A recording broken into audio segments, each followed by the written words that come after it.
इस एपिसोड के आगाज़ में आप देखेंगे दरवेश एस्तर को देखकर कहता है ये लड़की कोई मामला हल नहीं कर सकती। ये सुनकर खिज़र कहता है इसका क्या मतलब है, क्या राज की चाबी एस्तर नहीं है? दरवेश कहता है राज की चाबी एस्तर ही है, मगर ये लड़की एस्तर नहीं है। एस्तर कहती है मैं कई बार बता चुकी हूँ लेकिन कोई मेरी बात सुनता ही नहीं। खिज़र कहता है ये कैसा मामला है, हम एस्तर के लिए एक शहर से दूसरे शहर तक दौड़ते रहे, मौत के मुंह से वापस आए, मगर ये हमारी वाली एस्तर नहीं है। क्या उस्ताद सुलेमान ने गलत कहा था? दरवेश कहता है उस्ताद सुलेमान ने गलत नहीं कहा था, लेकिन लगता है कि असल एस्तर ने अपनी हिफाजत के लिए नकल एस्तर को अपने आगे रखा हुआ है। ये सुनकर खिज़र और परेशान हो जाता है और कहता है ये कैसा खेल है, ये कैसी उलझन है? दरवेश कहता है ये कोई खेल नहीं है मगर काफ़ी उलझा हुआ मामला है। यहाँ उरूज दसबीना से कहता है इसाक आगा तुम्हारे वालिद से टकराए, क्या तुम पहले अपने वालिद से मिली हो? दसबीना कहती है मैं पहले ही इसाक आगा को बता चुकी हूँ, क्या तुम्हें मुझ पर भरोसा नहीं है? उरूज कहता है हो सकता है कि तुम इसाक आगा के डर से नहीं बता रही, मैं बस इसीलिए पूछ रहा हूँ। अगर मिली हो तो बता दो, ये बात हमारे दरमियान रहेगी। मैं इसके बारे में इसाक आगा को नहीं बताऊँगा, लेकिन अगर बाद में पता चला तो सूरत हाल अच्छे नहीं होंगे। दसबीना कहती है मैं नहीं मिली उरूज। इसी दौरान दरवाजे पर दस्तक होती है। जब उरूज दरवाज़ा खोलता है तो ये गोलम था। गोलम कहता है इज़ाबेल आपसे फौरी तौर पर मिलना चाहती है। उरूज कहता है क्या बात है? गोलम कहता है कोई अहम मामला है। ये कहकर गोलम वहाँ से चला जाता है। ये सुनकर दसबीना उरूज के पास आकर कहती है नहीं जाओ उरूज। उरूज कहता है क्यों, तुम क्यों डर रही हो? दसबीना कहती है अभी तुम मुसीबत से आए हो, फिर कहीं मुसीबत में फंस न जाओ। उरूज कहता है तुम फिक्र नहीं करो। ये कहकर वो वहाँ से चला जाता है। यहाँ सिल्वियो जब अपने कमरे में आता है तो पेत्रो पहले से वहाँ मौजूद था। ये देखकर सिल्वियो हैरान रह जाता है। पेत्रो कहता है तुम कहाँ थे सिल्वियो? मैं कैलमनूस से यहाँ आकर अपने काम में लग चुका हूँ, लेकिन तुम मज़े उड़ा रहे हो।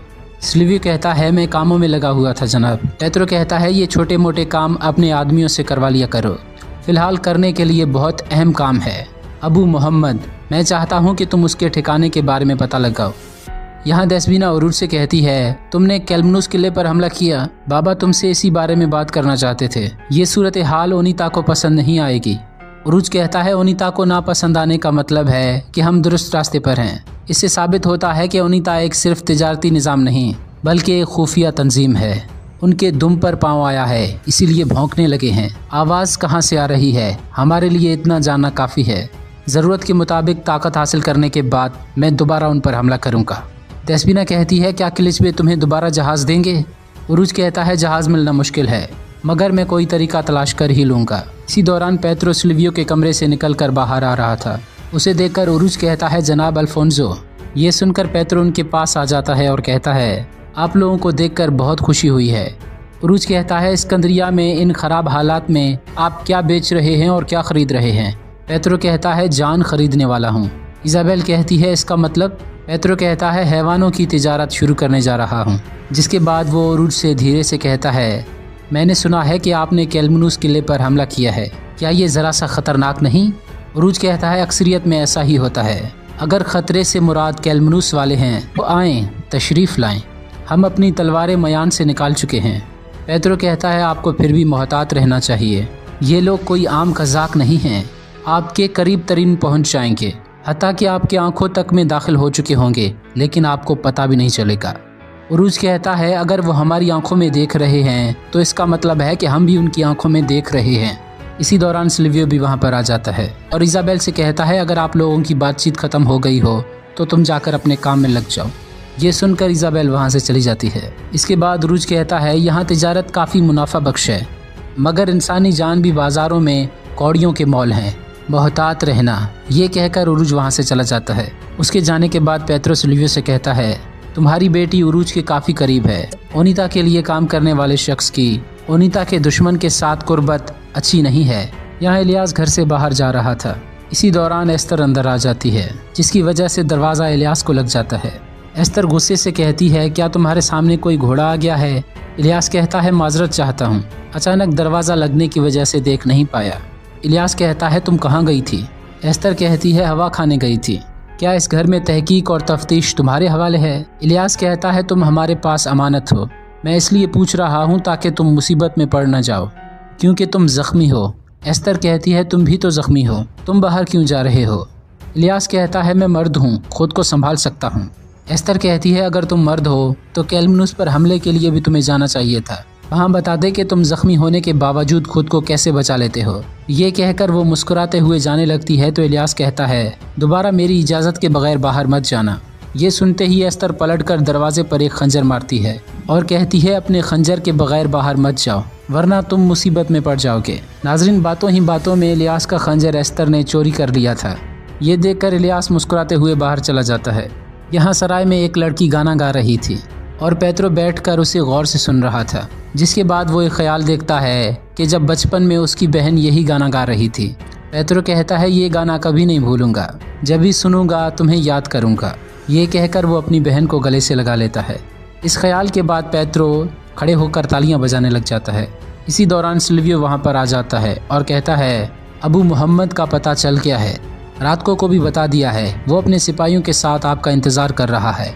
पेत्रो कहता है तुमने अच्छा काम किया, अब जाकर अबू मोहम्मद को अपने कब्जे में लेते हैं। इसके बाद पेत्रो सिल्वियो से पूछता है ये लड़की कौन थी जो गाना गा रही थी। सिल्वियो कहता है ये एक गरीब लड़की है, हमारी मकरूज है, इसलिए हमने इसे मुलाजिम रखा हुआ है। पेत्रो कहता है इसका कर्ज माफ़ कर दो और इसे आज़ाद कर दो ताकि ये अपने घर वालों के पास जा सके। सिल्वियो कहता है जो आपका हुक्म जनाब। यहाँ खिजर और उरूज बाजार से जा रहे थे। इसी दौरान दरवेश भी वहाँ पर आ जाता है। दरवेश कहता है ऐसे हाथ पांव बांधे क्यों खड़े हुए हो, अपने दिलों को कमान में खींचकर दुश्मनों पर क्यों नहीं फेंकते।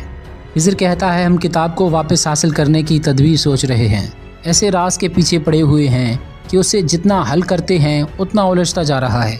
एस्तर भी हकीकी एस्तर साबित नहीं हुई। ये सुनकर उरूज हैरानगी से कहता है क्या मतलब कि एस्तर हकीकी एस्तर नहीं। खिजर कहता है हमारा मतलूबा शख्स कोई और है, वो उसके 40 नकली नाम जानती है मगर उसके ठिकाने से वाकिफ नहीं है। उरूज कहता है ये क्या बात है दरवेश, कैसे पता चला कि ये एस्तर असली एस्तर नहीं। दरवेश कहता है अगर ये असली होती तो मुझे पहचान लेती है, जिसके बाद वो सब कुछ मुझे बता देती और फिर इतने राज जानने वाली लड़की खुद को ऐसे जाहिर नहीं कर सकती। मैं तो सिर्फ रहनुमाई करने वाला हूँ। तलवार और कलम दोनों एक जगह जमा हो चुके हैं, असल लड़की को भी ज़रूर तलाश कर ही लेंगे। आप लोग इस मामले में अपना दिमाग मत लड़ाएं, आप लोगों की जिम्मेदारी किताब को बचाना है। उरूज कहता है अगर किताब का राज हल कर लिया गया या उसे रूम ले जाया गया तब कलम और तलवार का जमा होना बेफ़ायदा रहेगा। दरवेश कहता है वो नहीं ले जाएंगे, वो सिर्फ किताब नहीं बल्कि अबू मोहम्मद के भी पीछे हैं। अबू मोहम्मद को लिए बगैर वो कहीं नहीं जा सकते। ये सुनकर खिजर कहता है अगर अबू मोहम्मद हमारे कब्जे में आ जाए तो हम लोग उन्हें रोक सकते हैं। उरूज कहता है अबू मोहम्मद हैराबाई की हिफाजत में है, नजूमी को भेजकर उसका पता करवा लेते हैं। इस दौरान हम तैयारियां शुरू करेंगे। दरवेश कहता है आप लोगों का सफ़र मुश्किल और रास्ता बहुत ख़तरनाक है, पाँव फट भी जाएं फिर भी गम न करना। उस किताब की दूसरी तरफ मजलूमों के दुख और गमों का इलाज मौजूद है। ये सुनकर उरूज को सोचने लग जाता है। यहाँ पेत्रो अपने सिपाहियों से कह रहा था हम जिस जगह छापा मारने वाले हैं वहाँ पर सब लोगों को कत्ल कर देना, हमें सिर्फ अबू मोहम्मद जिंदा चाहिए। ये कहकर वो वहाँ से रवाना हो जाते हैं। यहाँ नजूमी उरूज वालों से कह रहा था अबू मोहम्मद बहरिया मारियूत के मशरिक में कदीम ममलूक सदरगाह के आसपास है और हैराबाई भी उसके साथ है। ये सुनकर खिजर कहता है वहाँ जाने के 2 रास्ते हैं। उरूज कहता है कैलमनुस के लोग दोनों रास्तों से जा सकते हैं, हम दोनों सिमतों से जाएंगे। मूसा और मेस्कत अपने साथ कुछ सिपाही लो और जुनूबी सिमत से जाओ। मेस्कत कहता है जो आपका हुक्म बाबा उरूज। उरूज कहता है और हम शुमाली सिमत से जाएंगे, जिसके बाद वो वहाँ से रवाना हो जाते हैं। यहाँ पेत्रो अपने सिपाहियों के साथ उस जगह पहुँच जाता है जहाँ अबू मोहम्मद वालों ने खेमे लगाए हुए थे। पेत्रो कहता है तैयार हो जाओ, रात को हम सबको कत्ल कर देंगे, सिर्फ अबू मोहम्मद मुझे जिंदा चाहिए। इसी दौरान मेस्कत और मूसा भी वहाँ पर आ जाते हैं। हैराबाई कहता है खैर होगी इंशाल्लाह। मूसा कहता है हमें बाबा उरूज ने भेजा है हैराबाई, वो लोग इस जगह पर छापा मारने वाले हैं। हैराबाई कहता है कौन लोग। इसी दौरान पेत्रो के सिपाही वहाँ पर हमला कर देते हैं। मेस्कत कहता है अबू मोहम्मद की हिफाजत करो। यहाँ उरूज वाले भी अपना सफ़र मुसलसल जारी रखे हुए थे। इसी दौरान उरूज का घोड़ा एक रस्सी से टकरा कर गिर जाता है और उरूज बेहोश हो जाता है। खिजर कहता है ये घात है। इसी दौरान पेत्रो के सिपाही वहाँ पर आ जाते हैं और लड़ाई शुरू हो जाती है। दूसरी जानिब भी पेत्रो के आदमियों ने हमला कर दिया था और यहाँ पर भी मुसलसल जंग जारी थी। मेस्कत और मूसा बड़ी बहादुरी से लड़ रहे थे और वो उनका खात्मा कर रहे थे, लेकिन रात को मुसलमानों को शहीद कर रहा था।